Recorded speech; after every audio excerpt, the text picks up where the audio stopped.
આવતીકાલે સ્થાનિક સ્વરાજ્યની ચૂંટણી અંતર્ગત મતગણતરી હાથ ધરાશે. અમદાવાદ જિલ્લા પંચાયત, વિરમગામ નગરપાલિકા અને તાલુકા પંચાયતના ભાવિઓનો થશે ફેસલો.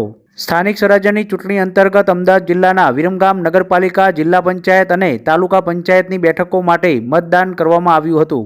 વિરમગામ નગરપાલિકાની વાત કરીએ તો કુલ 67.26%, વિરમગામ તાલુકા પંચાયતનું કુલ 71.73%, અમદાવાદ જિલ્લા પંચાયતની વિરમગામની 4 બેઠકનું કુલ 70.77% મતદાન નોંધાયું છે. અમદાવાદ ગ્રામ્યના વિરમગામ સહિત જિલ્લાના સ્થાનિક સ્વરાજ્યની ચૂંટણી માટે રવિવારે શાંતિપૂર્ણ માહોલમાં મતદાન પ્રક્રિયા પૂર્ણ થયા બાદ હવે સૌ કોઈની નજર આવતીકાલે યોજાનારી મતગણતરી પર ટકેલી છે. રવિવારે ઉમેદવારોના ભાવિ મતપેટીઓમાં કેદ થયા હતા, જેનો ફેસલો સોમવારે વહેલી સવારથી શરૂ થનારી ગણતરી બાદ થશે. અમદાવાદ જિલ્લા પંચાયતની 34 બેઠકો, વિરમગામ નગરપાલિકાની 7 વોર્ડની 23 બેઠકો તેમજ વિરમગામ તાલુકા પંચાયતની 16 બેઠકો માટે પરિણામ જાહેર થશે.